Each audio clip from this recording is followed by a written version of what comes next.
الحمد للہ رب العالمین والصلاة والسلام علی سید الانبیاء والمرسلین وعلی آلہ واصحابہ اجمعین اما بعد فاعوذ باللہ من الشیطان الرجیم بسم اللہ الرحمن الرحیم ذالک الکتاب لا ریب فیہ صدق اللہ مولانا العظیم ان اللہ وملائکتہ یصلون علی النبی یا ایہا الذین آمنوا صلوا علیہ وسلموا تسلیما۔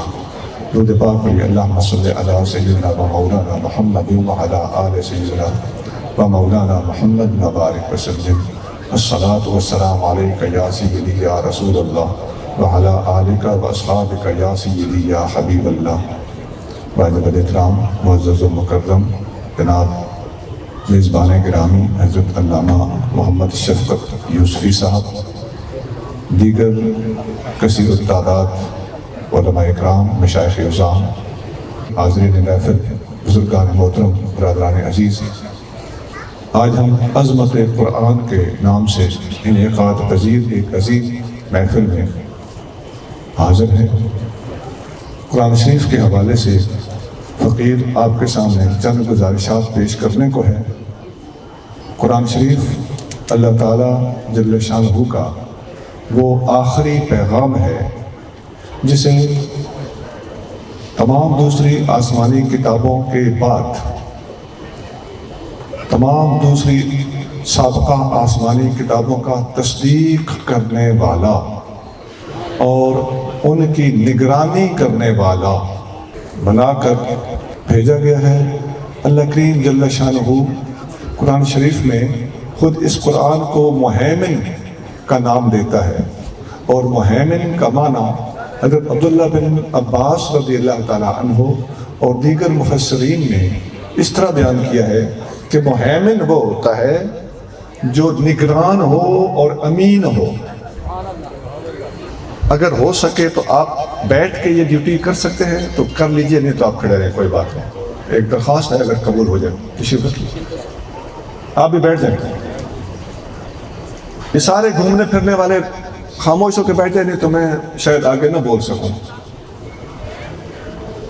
یہ خاموش کرانے والے زیادہ شور مچاتے ہیں۔ نبی پاک علیہ السلام نے فرمایا جب امام گفتگو کر رہا ہو تو دوستوں میں سے اگر کسی نے بات کی تو اگر دوسرے نے کہا کہ قد لغوتا فقد لغا، جس نے دوسرے کو کہا کہ تم نے یہ لغو بات کی ہے تو اس نے یہ خود لغو بات کی، کیونکہ اس نے بھی خطاب کے اندر ڈسٹربنس پیدا کی۔ اللہ کریم جل شانہ نے قرآن کو خود قرآن کے اندر ایک نام دیا ہے مہیمن۔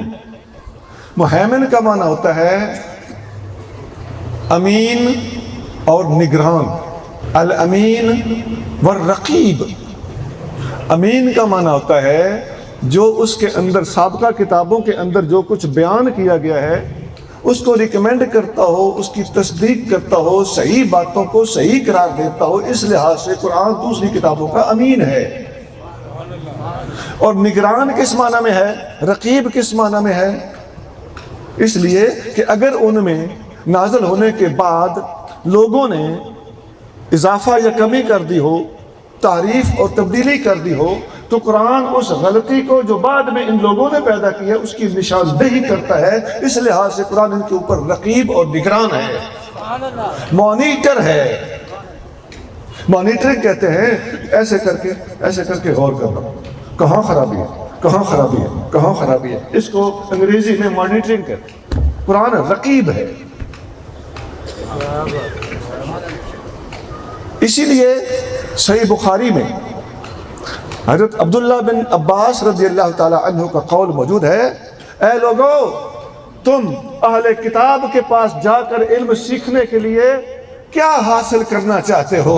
تمہارے پاس اللہ تعالیٰ کی آخری کتاب وہ احدث الاخبار باللہ تعالی، یہ اللہ تعالیٰ کی سب سے جدید لیٹسٹ اور آخری کتاب تمہارے پاس موجود ہے۔ اس کو آج کل کے بولی میں کہہ لیں ماڈرن ترین کتاب، احدث الاخبار۔ حدیث کہتے ہیں نئی چیز کو لغوی اعتبار سے، احدث سب سے زیادہ جدید. یہ صحیح بخاری میں ابن عباس کا قول موجود ہے.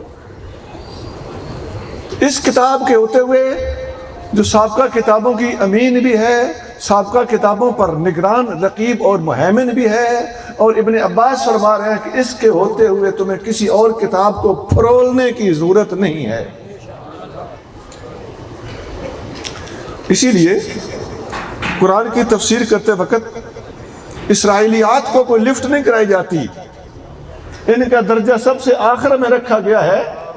اگر ہمارے قرآن، ہماری حدیث، ہمارے صحابہ و تابعین کے اقوال ہماری بنیادی اصولوں سے نہیں ٹکرائے گی تو ہم اسرائیلی روایت کو لفٹ کرا دیں گے، نہیں تو ہمیں اس کی کوئی حاجت نہیں. یہ ایک بنیادی بات میں نے اصول تفسیر اور قرآن فہمی کے حوالے سے اختصار کے ساتھ رکھ دی، ورنہ یہ بہت وسیع موضوع ہے. اب جو میں نے آیت آپ کے سامنے خطبے میں پڑھی تھی، ذالک الکتاب لا ریب فیہ، اس کو لے کے آگے چلتے ہیں. قرآن کہتا ہے قرآن وہ کتاب ہے جس میں کوئی شک نہیں ہے. اچھا، اس میں کوئی شک نہیں، کس لحاظ سے کوئی شک نہیں؟ قرآن کے اعجاز میں یہ چیز آپ کو قرآن کے اندر جگہ جگہ نظر آئے گی کہ قرآن بعض اوقات قرآن کو یا کسی لفظ کو یا کسی کلمے کو یا کسی دعا کو کسی ایک موضوع سے متعلق کر کے پابند نہیں کرتا تاکہ وہ لفظ، وہ فقرہ، وہ جملہ، وہ آیت یا وہ شان اور مرتبہ محدود نہ رہ جائے. جہاں بھی کوئی فٹ کرنا چاہے وہاں یہ فٹ ہو سکے. یہاں جو فرمایا نا لا ریب فیہ، اس میں کوئی شک نہیں، اس کو کھولا نہیں کہ کس لحاظ سے کوئی شک نہیں. اس کی میں مثال دیتا ہوں. جیسے قرآن میں ہم آغاز میں پڑھتے ہیں بسم اللہ الرحمن الرحیم، اللہ کے نام سے. اللہ کے نام سے کیا؟ پڑھنا، لکھنا، کھانا، پینا، سونا، جاگنا. اس قسم کی کوئی قید اور پابندی بسم اللہ میں نہیں رکھی گئی تاکہ اللہ کا نازل کیا ہوا کلام یہ بسم اللہ الرحمن الرحیم ہر جائز اور پاک کام کے لیے کامنلی اور مشترکہ طور پر استعمال کیا جا سکے. نبی پاک کی امت اس خوبصورت جملے کو کسی ایک جگہ پر محدود دیکھ کر دوسرے مقامات پر اس کو استعمال کرنے سے محروم نہ رہ جائے. اسی طرح یہاں بھی ہے لا ریب فیہ، لا ریب فی کونہ من اللہ، کوئی شک نہیں اس کے اللہ کی طرف سے ہونے میں، ایسا نہیں بولا. لا ریب فی فصاحت ہی، اس کی فصاحت و بلاغت میں کوئی شک نہیں، ایسا کچھ نہیں بولا. لا ریب فی صداقت ہی، اس کے صدق کے اندر کوئی شک نہیں، ایسا کچھ نہیں بولا. لا ریب فی علمیت ہی، یہ نہیں بولا. لا ریب فی وسعت احکام ہی، ایسا نہیں بولا. کسی قسم کی پابندی نہیں لگائی. قرآن کے اندر کمالات لا محدود ہیں. قرآن نے کسی ایک لفظ کے ساتھ محدود کر کے اس کو نہیں رکھا، بلکہ اس کو اس کے عموم پر رہنے دیا ہے تاکہ جس لحاظ سے بھی قرآن کو پڑھا جائے، پھرولا جائے، پرکھا جائے، دیکھا جائے، قرآن ہر لحاظ سے لا ریب ثابت ہو جائے. دیکھیے قرآن شریف جب نازل نہیں ہوا تھا اس وقت کہاں تھا؟ بل هو قرآن مجید فی لوح محفوظ، یہ قرآن پہلے سے لوح محفوظ کے اندر مرقوم ہے، موجود ہے. یہ اس کی قرآن کی بیک ہسٹری ہے. پھر جب وہاں سے اترا تو کس نے اتارا؟ تبارک الذی نزل الفرقان علی عبدہ، برکت والی ہے وہ ذات جس نے خود فرقان اور قرآن کو اپنے بندے پر نازل کیا. لوح محفوظ سے نازل کیا اللہ نے. کون لے کر آیا؟ حضرت جبریل. نزلہ علی قلبک، جبریل لے کر آئے ہیں. اور کہاں لے کر آئے ہیں؟ نزل علی محمد صلی اللہ علیہ وآلہ وسلم پر نازل کیا ہے. تو نزل علی قلبک، یہ قرآن میرے محبوب آپ کے قلب پر نازل کیا گیا ہے. حضور کے کندھوں پر نہیں نازل کیا گیا، سر پہ یا دماغ میں نازل نہیں کیا گیا، قلب کے اوپر نازل کیا گیا ہے. قرآن جیسی وحی کا محبت، جائے نزول، نبی کریم صلی اللہ علیہ وسلم کا قلب اطہر ہے. یہ اتنی ہسٹری، اتنا وسیع اپنا تعارف، یہ سارے کا سارا خود قرآن کے اندر موجود ہے.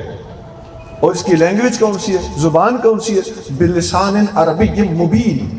قرآن کی زبان کیا ہے؟ واضح اور مبین زبان عربی میں یہ قرآن نازل کیا گیا ہے. اور ایک گزارش اور بھی ہے، قرآن واحد کتاب ہے آسمانی کتابیں، دنیا کی اور جتنی مذہبی کتابیں ہیں ساری کتابیں پھرول کے دیکھ لو، کوئی کتاب اپنا تعارف اس طرح نہیں کراتی. کوئی کتاب اپنا نام، خود صرف نام قرآن کے علاوہ کوئی اور کتاب نہیں بتاتی.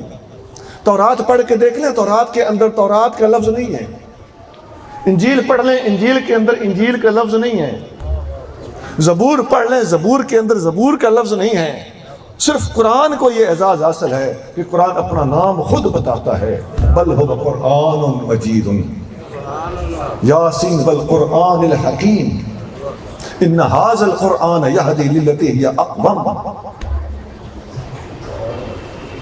یہ سارے کمالات، یہ سارا انٹروڈکشن، اپنا سارا پس منظر، طریقہ نزول، اپنی زبان، نبی پاک پر نازل ہونا، قلب اطہر کے اوپر نازل ہونا، سب کچھ خود قرآن کے اندر ہے. قرآن یہ باتیں بتانے میں بھی کسی قول کا محتاج نہیں، بلکہ خود ساری کی ساری باتیں قرآن کے متن کے اندر موجود ہیں. اس کے بعد یہ جو میں نے آیت پڑھی، ذالک الکتاب لا ریب فیہ، اس میں کسی قسم کا کوئی شک نہیں ہے. اس کے لا ریب اور بے شک ہونے کی جو وسعتیں ہیں، ان کے اندر ایک خاص پہلو ہے جو میں آپ کے سامنے رکھنے لگا. قرآن لا ریب سے اپنا آغاز کرتا ہے. یہ تقریباً قرآن کا ابتدائی الفاظ ہے نا جی. سورۃ فاتحہ کے بعد الف لام میم ذالک الکتاب لا ریب فیہ. قرآن اپنا آغاز کہاں سے کر رہا ہے؟ قرآن کا آغاز ہے لا شک ہونے سے. مطلب کیا ہوا؟ قرآن شریف نبی کریم صلی اللہ علیہ وسلم کی امت کو پہلے ہی قدم پر شک، شبہ اور ظن کے عیب سے پاک کر دینا چاہتا ہے. کسی قسم کا کوئی شک قرآن کے اندر ہے ہی نہیں، تاکہ امت مصطفیٰ کو یہ یقین آ جائے کہ ہم نے جو راستہ اختیار کیا ہے وہ بالکل لا ریب راستہ ہے. یقین کی دولت سے قرآن کی بسم اللہ ہو رہی ہے. قرآن کا آغاز یقین کی دولت فراہم کرنے سے کیا جا رہا ہے. اس کے اندر راز یہ ہے کہ اسلام کے علاوہ دنیا کے جتنے مذاہب ہیں، سارے کے سارے اپنے دین کے بارے میں، اپنی کتابوں کے بارے میں، اپنی تعلیمات کے بارے میں اللہ کی عظمت کی قسم ہم ثابت کر سکتے ہیں سب کے سب متزلزل ہیں، شک و شبہ کا شکار ہیں، اور قرآن پہلے ہی قدم پہ یقین کی دولت فراہم کر رہا ہے. سب سے بڑا شک، بے یقینی، وہ ہے ہی شرک. دنیا کے اندر اسلام کے علاوہ جتنے ادیان و مذاہب موجود ہیں، یا وہ دو خداؤں کو مانتے ہیں جیسے مجوسی، یا وہ تین خداؤں کو مانتے ہیں جیسے عیسائی، یا وہ بے شمار خداؤں کو مانتے ہیں جیسے بت پرست، بدھسٹ اور ہندو وغیرہ. بت پرستوں کی یہ تین قسمیں میں نے گن دی. ایک قسم وہ بھی ہے جو اللہ تعالیٰ کی صفات کے اندر شرک کرتی ہے. صفات کو ان چیزوں کے اندر مستقل مانتی ہے، یا ان چیزوں میں اللہ کی صفات کا حلول مانتی ہے جو چیزیں پتھر ہیں، بے جان ہیں. میں لفظ حلول بھی بول رہا ہوں اور پتھر اور بے جان کے حوالے سے بھی بات کر رہا ہوں، تاکہ اللہ تعالیٰ کی صفات ویسے تو دیکھا جائے تو عطائی طور پر اللہ کی ہر صفت بندے میں موجود ہوتی. تو ایک استثناء ہو گیا، ایک مسئلہ واضح ہو گیا، تاکہ نبیوں اور ولیوں پہ اس بات کو کوئی فٹ نہ کر کے بیٹھ جائے. باقی دنیا کے جتنے مشرک ادیان و مذاہب موجود ہیں، وہ سارے کے سارے ان چار میں سے کسی نہ کسی قسم کے شرک کے اندر مبتلا ہیں. یا دو خداؤں کو مانا، یا تین کو مانا، یا بہت کو مانا، یا صفات کے اندر شرک کیا. یلحدون فی اسمائہ، یہ بڑا شرک یہی کفار مکہ کے اندر پایا جاتا تھا کہ اللہ کے اسماء کے اندر الحاد کرتے تھے. اللہ کا نام ہے اللہ، تو انہوں نے لات بنا ڈالا. یہ اللہ کو بگاڑ کے لات بنایا ہوا تھا. اور ان کو ایک چسکا ہوتا تھا کہ اپنی بتڑیوں کو مؤنث کا نام دیتے تھے. یہ ایک نفسیاتی کمزوری تھی. اللہ کا نام منان ہے تو انہوں نے منات بنایا ہوا ہے، اللہ کا نام عزیز ہے تو انہوں نے عزا بنایا ہوا ہے، یہ سارے مؤنث ہیں۔ تو یہ یلحدون فی اسمائہ، اللہ تعالیٰ نے جو قرآن میں واضح کیا ہے اس میں اس قسم کے مشرکوں کی اللہ تعالیٰ نے نشاندہی فرمائی۔ یہ سارے کے سارے بے یقینے لوگ ہیں، ایک سے زیادہ خداؤں کو ماننے والا کبھی یقین سے مالا مال نہیں ہو سکتا، یہ وہمی لوگ ہوتے ہیں، یہ جب کسی خوبصورت پتھر کو دیکھتے تھے تو اسی کے سامنے سجدہ ریز ہو جاتے تھے۔ اور یقین کی دولت جب بندے کے اندر ہوتی ہے اس وقت وہ پانچا الٹا ہو جائے تو گھبراتا نہیں ہے، بنیرے پہ کوا بولے تو پریشان نہیں ہوتا، آنکھ پھڑکے تو ٹینشن نہیں لیتا، بلی راستہ کاٹ جائے تو بدشگونی نہیں لیتا۔ جب یقین کی دولت فراہم ہو جاتی ہے تو انسان کی زندگی کے اندر ایک سکون آ جاتا ہے اور اپنا اللہ عمل کو درست کر کے صحیح سمت میں اپنے آپ کو چلاتا ہوا زندگی گزارتا ہے اور کسی قسم کے وہم و گمان اور شکوک و شبہ کا شکار نہیں ہوتا۔ تو قرآن نے پہلے قدم پہ لا ریب فیہ کہہ کر شکوک و شبہات کی نفی کر دی۔ اللہ کریم قرآن شریف کے اندر ارشاد فرماتا ہے ان ھذا القرآن یہدی للتی ہی اقوم، بے شک یہ قرآن اس منزل کی طرف لے کر جاتا ہے، ان ھذا القرآن یہدی، منزل کی طرف لے کر جاتا ہے، للتی ہی اقوم، جو منزل سب سے قائم، سب سے زیادہ مضبوط اور تگڑی منزل ہے۔ یہ قرآن کا مشن دیکھیے، قرآن لے کے کہاں جائے گا؟ سب سے زیادہ مضبوط مشن قرآن کے پاس ہے اور سب سے زیادہ صحیح، ایکوریٹ اور ڈیزائرڈ منزل، یعنی بخشش، فلاح اور جنت۔ یہ قرآن کا مشن ہے کہ انسانیت کو فلاح کے آخری درجے تک پہنچا کے چھوڑے۔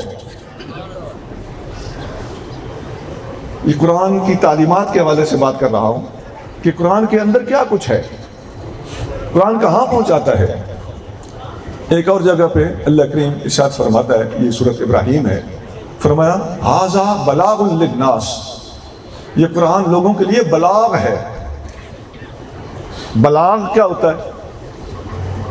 یہ آپ جانتے ہیں، وما علینا الا البلاغ، بلاغ کا مطلب ہوتا ہے پہنچا دینا۔ اور بندہ بالغ ہو جاتے کہتے ہیں جی بالغ ہو گیا ہے، بالغ کا مطلب ہوتا ہے پہنچ گیا ہے، اب سوجھ بوجھ عقل دماغ اس کا ٹھکانے ہے، اب ہوش والا آدمی ہے، معاملہ فہم آدمی ہے، ذمہ داری اس پر ڈالی جا سکتی ہے۔ تو جو قرآن اپنے آپ کو بلاغ کہتا ہے، ھذا بلاغ للناس، تو علماء نے اپنی کتابوں میں بلاغ اور بلوغ اس کا معنی لکھا، البلاغ والبلوغ هو الانتہاء الی اقصى المقصود، اپنے منظر مقصود کے آخری کنارے تک پہنچ جانے کا نام بلاغ ہے۔ تو منزل مقصود کا آخری کنارہ، منزل مقصود دور سے دکھا دی جائے تو بندہ کافی حد تک پہنچ جاتا ہے، منزل مقصود کے اندر پہنچا دیا جائے تب بھی بندہ پہنچ ہی جاتا ہے۔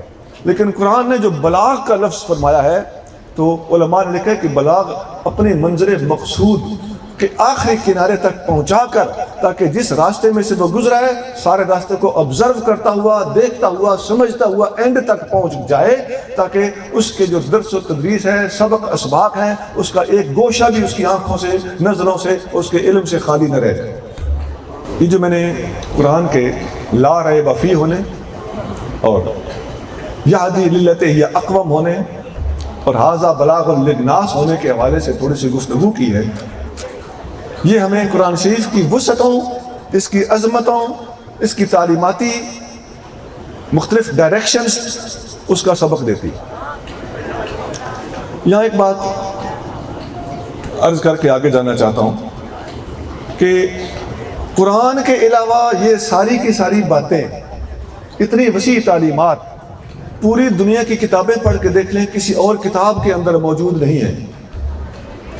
آپ نے دیکھا ہوگا کہ جو لوگ ہمارے انبیاء علیہ السلام کی بے ادبی کرتے ہیں، خصوصاً ہمارے نبی کریم رؤوف الرحیم صلی اللہ علیہ وآلہ وسلم کی شان میں گستاخیاں کرتے ہیں، ہمارے پاک کلام قرآن مجید کے خلاف بولتے ہیں، اس کو کبھی جلاتے ہیں، کبھی اس کو ٹرائل کرتے ہیں، آپ نے کبھی نہیں دیکھا ہوگا اور کبھی نہیں دیکھو گے انشاءاللہ کہ مسلمانوں نے بھی کبھی کسی کی کتاب کو جلایا ہو۔ نہیں، ہماری یہ تعلیم ہی نہیں ہے، ہماری یہ ٹریننگ ہی نہیں۔ ہمارے نبی کریم صلی اللہ علیہ وسلم نے ہمیں یہ نہیں سکھایا. جو لوگ اس طرح کی حرکتیں کر رہے ہیں دراصل یہ اپنے مذاہب کے اوپر ہٹ کروا رہے ہیں کہ تم لوگوں نے یہی کچھ سیکھا ہے. ہمارے نبی کریم صلی اللہ علیہ وسلم نے قرآن کے اندر ہی جو ارشاد موجود ہے، میں نے آپ کو ابھی سنا ہے کہ مصدقا لما معکم، قرآن ان کے اصل نزول والی کتابوں کی جو اٹسلف نازل ہوئی تھی ان کی تصدیق کرتا ہے اور ہمیں قرآن کا ادب اور احترام سکھاتا ہے. ہمارے نبی کریم صلی اللہ علیہ وسلم نے ہمیں اپنے سے پہلے انبیاء کا بھی ادب سکھایا ہے. قرآن کہتا ہے وَسَلَامٌ عَلَى الْمُرْسَلِينَ، تمام رسولوں پر سلام ہو. اس لیے ہم کسی بھی رسول کا نام لیتے ہیں تو ہم علیہ السلام کہتے ہیں. ہم ابراہیم علیہ السلام، نوح علیہ السلام، موسیٰ علیہ السلام، عیسیٰ علیہ السلام کیوں کہتے ہیں؟ قرآن کے اندر موجود ہے وَسَلَامٌ عَلَى الْمُرْسَلِينَ. اور نبی کریم صلی اللہ علیہ وسلم کی حدیثیں، اسی آیت کی تفسیر میں علماء نے حدیثیں بیان کی ہوئی ہیں. نبی کریم صلی اللہ علیہ وسلم نے فرمایا صلو علی الانبیاء قبلی، مجھ سے پہلے آنے والے نبیوں پر بھی صلاۃ اور درود پڑھا کرو. ان اللہ بعثہم کما بعثنی، جس طرح اللہ نے مجھے بھیجا اسی طرح اللہ نے ان کو بھی بھیجا ہے. حضور نے ان کا ادب سکھایا ہے اور یورپ نے بے ادبیاں سیکھی ہیں. پتہ چل گیا کہ اتنا مہذب بننے والا اور مہذب ہونے کی ایکٹنگ کرنے والا یورپ، اس کی تہذیبیاں، بد اخلاقیاں، بے ادبیاں خود پکڑی گئیں اور مسلمانوں کا ادب، اخلاق اور طریقہ کار یورپ کے اوپر، مغرب کے اوپر اللہ تعالیٰ نے خود حجتاً غالب کر کے دکھا دیا. اخلاقی میدان میں اسلام جیت گیا، بے ادبیاں کرنے والے ہار گئے. قرآن شریف بیسیکلی خود اتنی وسیع، وقیح اور عظیم اور قیم کتاب ہے کہ اس کتاب کو ما لہو وما علیہ کے ساتھ مکمل اگر پڑھ لیا جائے انشاءاللہ کسی دوسری کتاب کی باقی حاجت ہی نہیں رہتی. قیامت کے دن خود قرآن کے اندر آتا ہے کہ ہمارے نبی کریم صلی اللہ علیہ وسلم اللہ تعالیٰ کے سامنے شکوہ فرمائیں گے کہ یا رب ان قومی اتخذوا ھذا القرآن مہجورا، اے اللہ میری قوم نے قرآن سے ہجرت کر لی تھی. یہ خود نبی پاک کے بارے میں ہے، یہ کسی اور کے بارے میں نہیں ہے. کوئی دوسرا قول ہے ہی نہیں کہ سارے رسول کہیں گے یا فلاں رسول کہیں گے. ہمارے نبی کریم صلی اللہ علیہ وسلم اللہ کے سامنے یہ شکوہ فرمائیں گے کہ اے اللہ میری قوم نے قرآن کو چھوڑ دیا تھا. اب بتاؤ جی ہم میں سے کون کون ہے جس نے قرآن کو پکڑا ہوا ہے اور کون کون ہے جس نے قرآن کو چھوڑا ہوا ہے؟ قرآن کی آیت موجود ہے. کیا ہم اندھے ہو گئے ہیں کہ ہمیں نبی کریم صلی اللہ علیہ وسلم کے سامنے شرمندہ ہونے سے بچنے کے لیے اور اللہ کے سامنے اس آیت کے قرآن کے اندر ہوتے ہوئے وہاں جا کے شرمندہ ہونے سے بچنے کے لیے ہماری رغبت اور توجہ اب بھی قرآن کی طرف نہ ہو؟ کس پہ فٹ ہوتی ہے؟ سونا جو لوگ قرآن نہیں نہ پڑھتے، صرف شعر و شاعری کرتے ہیں، جو لوگ قرآن و سنت سے استدلال کرنے کی بجائے اپنے سینے کا زور دکھاتے ہیں، میں نہیں مانتا، قرآن کچھ کہہ رہا ہے اور یہ نہیں مانتا. قرآن کے سامنے ڈھولے پڑھنے والے، صحیح حدیثوں کے سامنے موضوع حدیثیں پڑھنے والے اور گھڑنتو باتیں کرنے والے اپنے تیاری کر لو جی. ہم حضور کی امت کو، آپ سب کو، تمام دوستوں کو آگاہ کر رہے ہیں کہ قیامت کے دن حضور کا یہ سوال بہت بھاری ہوگا، اللہ کی بارگاہ میں ہوگا. یہ رحمت للعالمین صلی اللہ علیہ وسلم ہونے کے باوجود آقا صلی اللہ علیہ وسلم مجھے اور آپ کو قرآن پر چڑھتا ہوا دیکھنا چاہتے ہیں.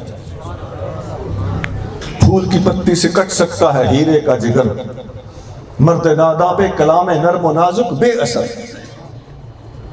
آج آپ دیکھیں مسلمان کہلانے والوں میں سے کون کون ہے جو قرآن کی مخالفتیں کر رہا ہے؟ علمی طور پر مخالفت کرنا الگ، جمہوری اور اجماعی تفاسیر سے ٹکرا جانا الگ. لیکن سونا یہاں تو ہم نے ہندوستان میں دیکھا ہے کہ اسلام کا ٹھپا بندے کے اوپر لگا ہوا ہے اور قرآن کے خلاف مقدمہ کر رہا ہے. یہ مخصوص ٹولہ ہے، اس ٹولے کو پہچان جاؤ. واقعی یہ قرآن کے بھی دشمن ہے اور سچی بات ہے یہ جبریل کے بھی دشمن ہے. قرآن جب لا ریب ہے، لا ریب فی ہے، تو پھر جس نے نازل کیا وہ لا ریب ہے کہ نہیں؟ جس پر نازل ہوا وہ لا ریب ہے کہ نہیں؟ تو جو جبریل لے کر آیا وہ لا ریب ہے کہ نہیں؟ جنہوں نے اس قرآن کو جمع کیا۔ حضور کے زمانے میں 4 صحابہ نے حضور کے حکم سے جمع کیا تھا، یہ حدیث بخاری شریف میں موجود ہے۔ نبی پاک علیہ الصلوۃ والسلام نے خود، صحیح بخاری میں ہے، آقا نے 4 صحابہ کی ڈیوٹی لگائی کہ قرآن کے حافظ تو تم لوگ سارے ہو، حضور خود حافظ قرآن تھے، لیکن آقا نے فرمایا اس کو سارے کو تحریری طور پر بھی یکجا کرو۔ آقا نے 4 صحابہ کی ڈیوٹی لگائی، ایک حضرت زید بن ثابت، دوسرے حضرت معاذ بن جبل، تیسرے حضرت ابی بن کعب، اور چوتھے حضرت ابو زید رضی اللہ تعالیٰ۔ یہ تفسیروں میں آپ کو ابو زید کا لفظ نظر آئے گا نا، تو بعض علماء نے کہا کہ ابو زید چوٹی کے مفسر، ان کا قول آ جائے تو پیچھے ہٹ جانا، بس سبحان اللہ، وہاں تھم جانا۔ تو ابو زید کا نام آپ دیکھو گے کہ عوام کو اتنا پتہ ہی نہیں، سونا یہ صحابی ہیں انہوں نے قرآن جمع کیا ہے۔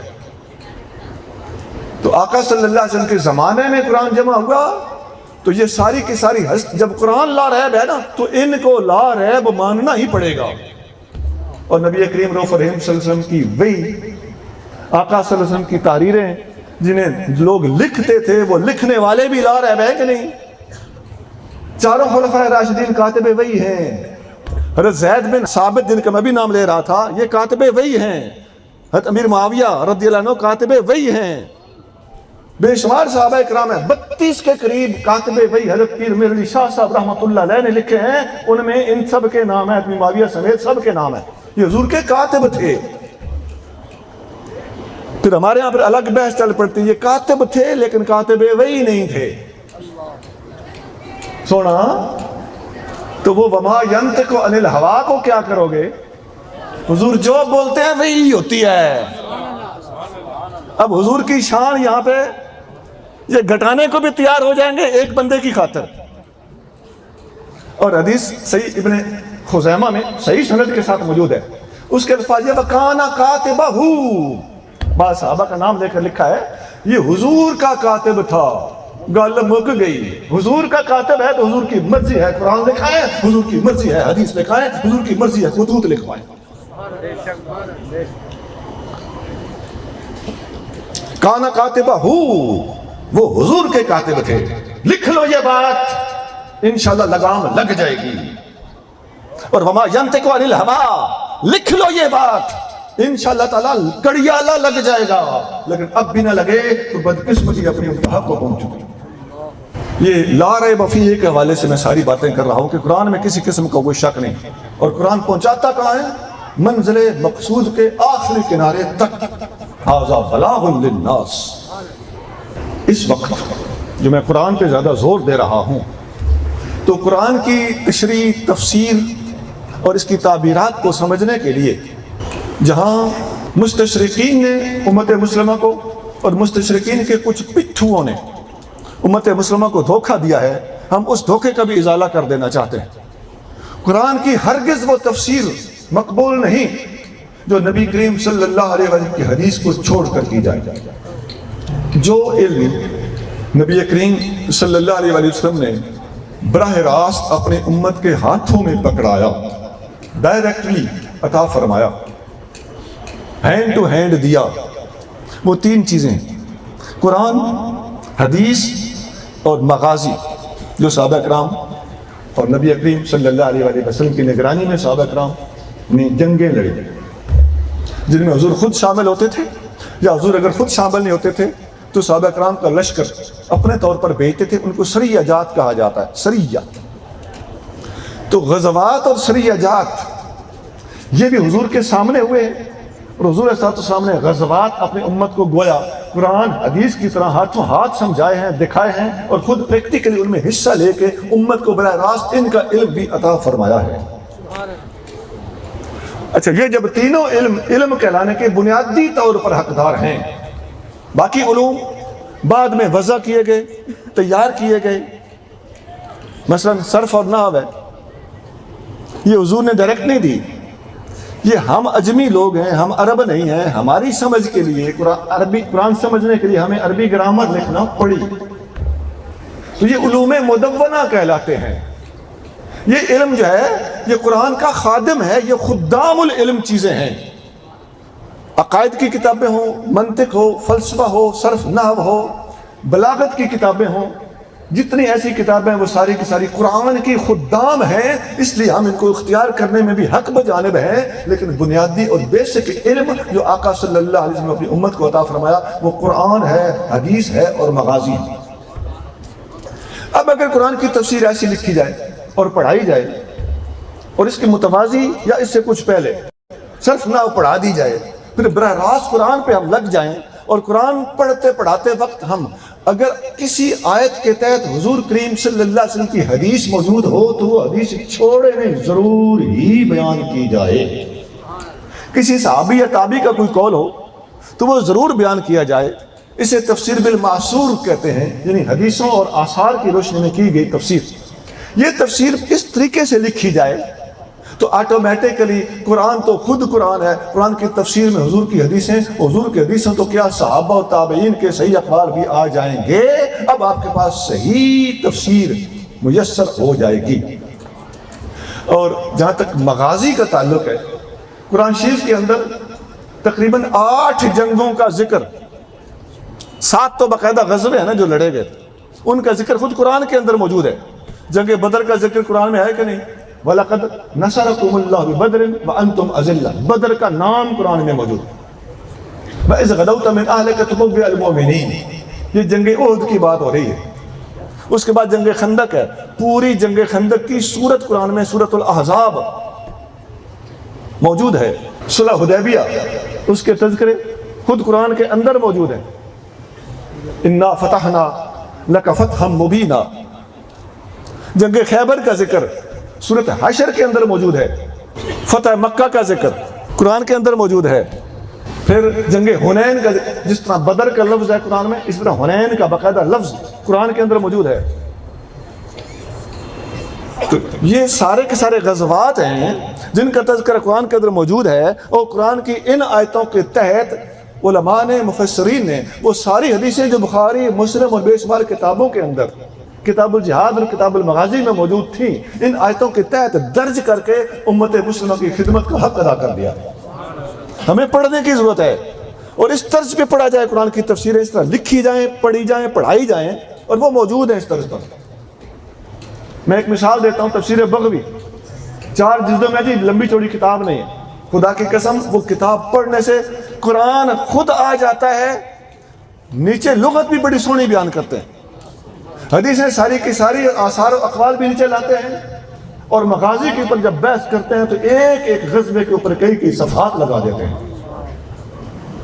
لیکن ہمارا بنیادی کیمرہ ان 3 چیزوں پر اگر فوکس ہو تو علم انشاءاللہ تعالی بڑے آرام سے، اور بنیادی علم جو نبی کریم صلی اللہ علیہ وسلم اپنی امت کے اندر دیکھنا چاہتے ہیں، جو اپنے ہاتھوں سے عطا فرما کے گئے ہیں، وہ امت مسلمہ تک بڑے آرام سے کنوے کیا جا سکتا ہے۔ اب آگے آ گیا ہمارے قرآن شریف پڑھنے کے مختلف انداز، کہ ہم ناظرہ بھی پڑھتے ہیں۔ ناظرہ فائدے سے خالی نہیں، میری صاحب کا گفتگو کا یہ مطلب نہیں۔ ناظرہ پڑھنے کا فائدہ ہے بھائی سمجھ آئے یا نہ آئے، قرآن کے لفظوں کے اندر ہی اللہ نے برکت رکھی ہے۔ الف لام میم، اس کا معنی کس کو آتا ہے؟ قول مختار کے مطابق کسی کو نہیں پتا، اگر کسی کو پتا ہے تو وہ بتاتا نہیں۔ لیکن نیکیاں پھر بھی کتنی ہیں؟ 30۔ پتہ چل گیا قرآن کو سمجھے بغیر بھی اگر پڑھا جائے تو فائدے سے خالی، ہم قرآن کو سمجھے بغیر پڑھنے کی حوصلہ افزائی نہیں کرتے۔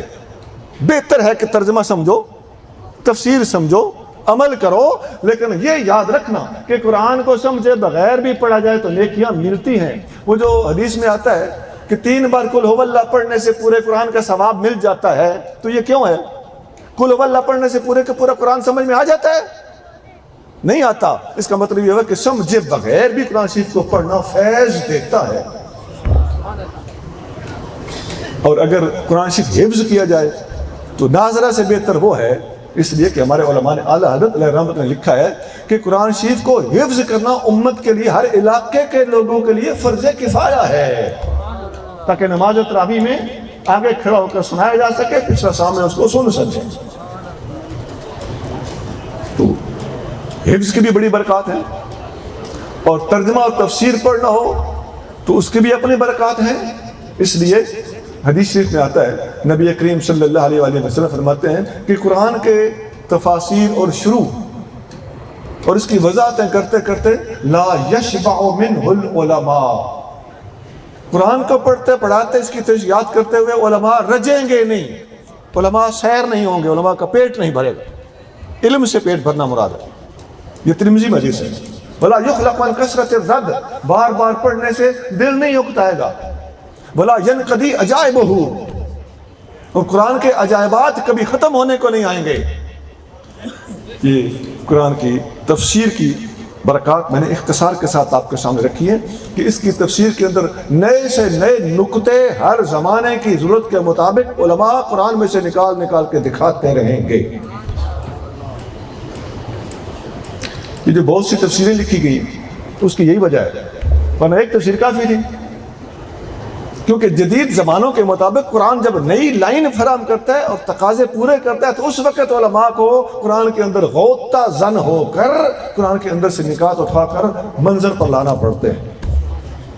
قرآن کی اسی لیے اتنی زیادہ تفسیریں لکھی گئی ہیں کہ پوری دنیا میں کسی مذہبی کتاب کی تشریحات قرآن کے علاوہ اتنی کہیں نہیں لکھی گئی جتنی تشریحات اور کمنٹریز قرآن کے اوپر لکھی گئی۔ جی ایک دنیا کو شیشہ دکھانے کے لیے اہم نقطہ ہے۔ اتنے حافظ کسی کتاب کے نہیں، حافظ ہوتا ہی کو نہیں دوسری کتابوں کا، اتنے قاری کسی اور کتاب کے نہیں۔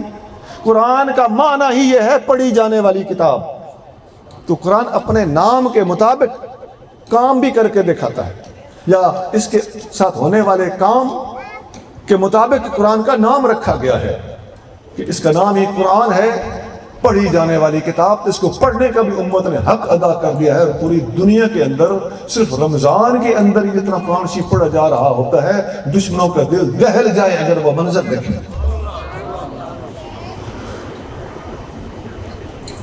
علماء نے لکھا ہے کہ قرآن کی تفسیریں اتنی زیادہ لکھی گئی ہیں کہ ان تفسیروں کے اگر نام لکھے جائیں تو الف سے شروع ہونے والی تفسیروں کی تعداد 100 سے زیادہ ہے۔ اب ٹوٹل تفسیروں کی تعداد کا آپ خود اندازہ لگا۔ تو لا ینقضی عجائبہ کی میں وضاحت کر رہا تھا کہ قرآن کے عجائبات ختم ہونے کو نہیں آئیں گے۔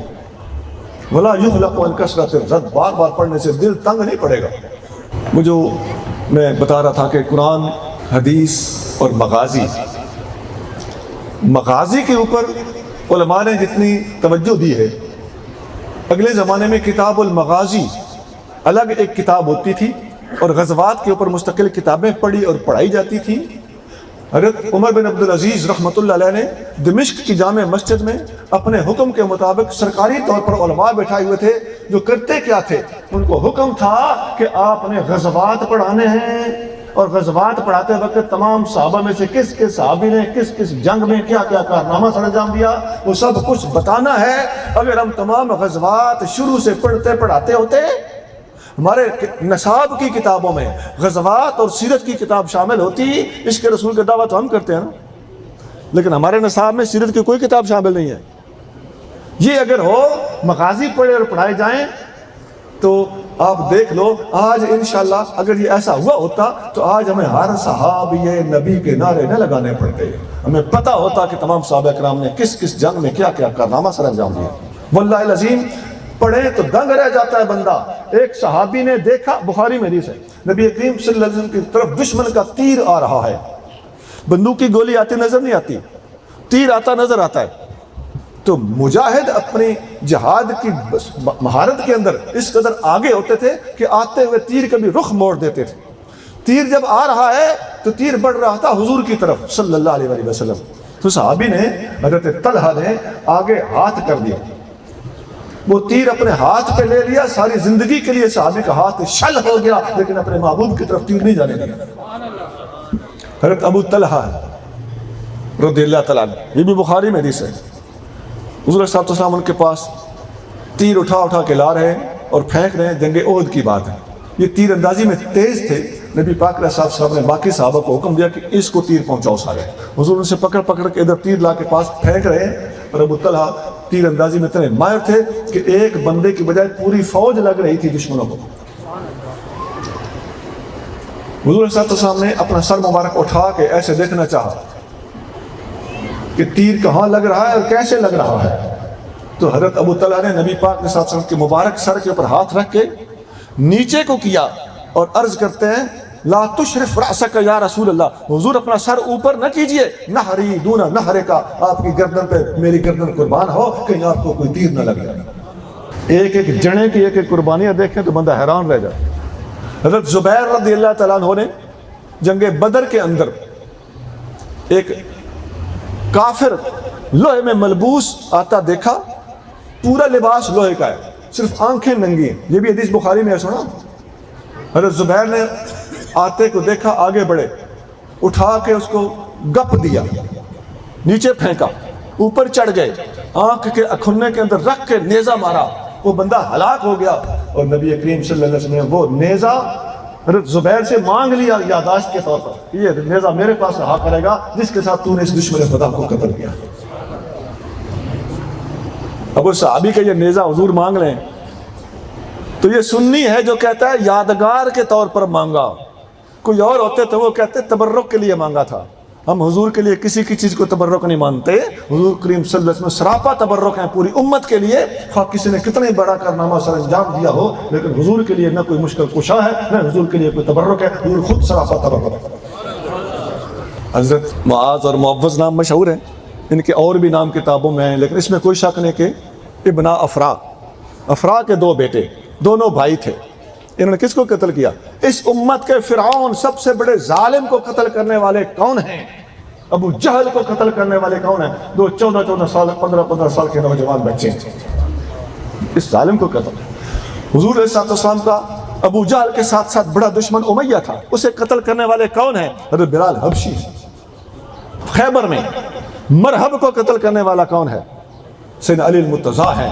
تو ان سب کی عظمتوں کو سلام ہے، اور جس نے جس موقع پر جس بڑے ظالم کو قتل کیا ہے ان سب کو بیان کرنے والے سنی ہی ہیں. ایک کو بتانا اور کسی کو چھپانے والا سنی نہیں ہوتا.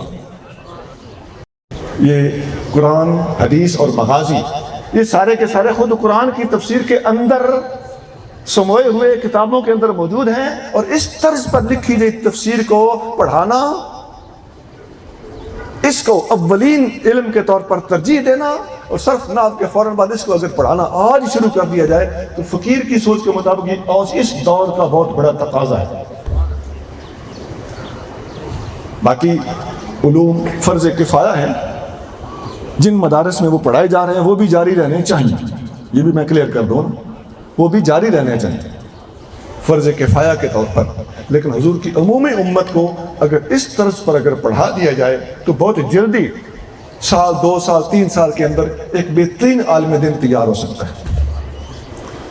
جلدی علم کے انتہا تک پہنچنا اگر چاہتے ہو تو عام طور پہ طلباء پہلے دوسرے تیسرے سال بھاگ جاتے ہیں، دورہ حدیث اور دورہ تفسیر تک، جلالین تک بہت کم پہنچتے ہیں. کہ ان کے لیے ایک لائن ہے، میری بات کو مثبت لینا ہے، میں جو کہہ رہا ہوں اس کو سمجھنے کی کوشش کرنی ہے ایمانداری کے ساتھ. میں باقی علوم کی نفی نہیں کر رہا، میں ترجیحی بنیادیں بتا رہا ہوں اور اکثریت کی ضرورت بتا رہا ہوں. وہ فرض کفایہ جاری رہنا چاہیے اور ہمیں اپنے مدارس کے اندر اس طرز پر تعلیم دینے میں بہت زیادہ جلدی کام شروع کر دینا چاہیے. فقیر نے یہ کام شروع کیا الحمدللہ. اس طرز پر تفسیر بھی میں نے مکمل کر دی ہے عربی میں. اسی طرز پر انشاءاللہ تعالی ہم ہر سال دورہ تفسیر کراتے ہیں. اس دفعہ پھر 15 شعبان سے 27 رمضان تک، شب برات سے لیلۃ القدر تک، میں نے ذرا کھول کے آسان لفظوں میں ٹھہر کے بتا دیا. 40 دن کا یہ کورس ہے، دورہ تفسیر ہے. 3 پاؤ روزانہ پڑھائے جائیں گے. قرآن کے تحت حدیثیں، حدیثوں کے ساتھ آثار، اقوال، لغت ساتھ ساتھ، اور مغازی ضمناً سب کا سب انشاءاللہ تعالیٰ اسی طریقے سے باقاعدہ پڑھایا جائے گا. رجسٹر آپ کے ہاتھوں میں ہوگا، ضروری باتوں کے نوٹس کرا دیے جائیں گے انشاءاللہ تعالیٰ. اگر اللہ تعالیٰ جل شانہ نے فقیر کی یہ کاوش قبول فرمائی تو میں اس کے در سے امید رکھتا ہوں کہ یہ امت مسلمہ کے لیے اور آنے والے طالب علموں کے لیے بہت فائدے کی چیز ہوگی. اللہ تعالیٰ اس مدرسے کو ترقی عطا فرمائے. اور حضرت علامہ محمد شفقت یوسفی صاحب جس محنت اور لگن سے کام کر رہے ہیں، آپ کو پتہ مجھے اس علاقے میں ان کا ایک فرق ہے، اور ان کے زیر سایہ بہت سارے مدارس چل رہے ہیں. ان تمام مدارس سے آنے والے یہ طلباء آپ کے ساتھ بیٹھے. اللہ تعالیٰ نے بچوں کو نیک بنائے، حضور صلی اللہ علیہ وسلم کا سچا پکا غلام بنائے، اور ہمیں اس قسم کا کام کرتے رہنے کی اللہ کریم توفیق عطا فرمائے، اور ہمیں علامہ یوسفی صاحب کے ساتھ مدد، تعاون، محبت رکھنے کی توفیق عطا فرمائے۔ سبحان ربک رب العزت عما یصفون، وسلام علی المرسلین والحمد للہ رب العالمین۔ باہر اسٹال لگا ہوا ہے فقیر کی یہ کتاب جامع الاسلام باہر موجود ہے، چلیں اس پر میں 1-2 منٹ لگا دوں معذرت کے ساتھ۔ اس کتاب کے 6 حصے ہیں، چھوٹی سی کتاب کے، اس کے اندر 6 چیپٹر ہیں۔ آپ اندازہ لگانا ہے کہ ایک چیپٹر کتنا بڑا ہوگا۔ 180 ٹوٹل صفحے ہیں، 80 آیتیں ہیں پہلے باب میں، 3 حصوں میں تقسیم ہے، عقائد، عبادات، معاملات۔ دوسرا باب ہے حدیثیں، اس میں 441 حدیثیں ہیں۔ آپ اندازہ لگا لو اس کے 6ویں حصے میں 441 حدیثیں ہوں تو کتنی بڑی حدیثیں ہوں گی؟ 2 لفظوں والی حدیثیں ہیں، 3 لفظوں والی حدیثیں ہیں۔ ایک پڑھو دل چاہے گا اگلی پڑھ لو، وہ پڑھو دل چاہے گا اگلی پڑھ لو، 2 لفظوں والی کبر کبر، بڑے کا پہلا نمبر، بڑے کا پہلا نمبر، حدیث مکمل۔ الایمن فالایمن، سجیوں شروع کر، پھر سجا، پھر سجا، حدیث مکمل۔ السلام قبل الکلام، کلام سے پہلے سلام، حدیث مکمل۔ اس طرح کی حدیثیں بندہ پڑھ کے بڑا خوش ہوتا ہے، طالب علم اور بچے بچیاں بہت خوشی سے اس کو پڑھتے ہیں۔ یہ 2 حصے ہو گئے۔ تیسرا حصہ ہے فقہ، چوتھا ہے ریاست مدینہ، 5واں ہے سیرت النبی، 6واں ہے اقوال الصالحین۔ یہ پورے قرآن کا جو 10 سالہ مولوی کورس نہیں کر سکتا، یہ کتاب پڑھ لے، 10 سالہ مولوی سے نیچے تگڑا بندہ بن جائے گا۔ اس لیے اس کے بعد لکھا ہے دین کا کچھ کام کرنا چاہیے، عام یہ پیغام کرنا چاہیے، اور کچھ نہ ہو سکے تو کم سے کم جامع الاسلام پڑھنا چاہیے۔ معذرت کے ساتھ صلاۃ والسلام ہوگا، ابھی اذان شروع نہیں ہوئی، میں نے اللہ کی توفیق سے پہلے بات پر عمل کری، وما علینا الا البلاغ۔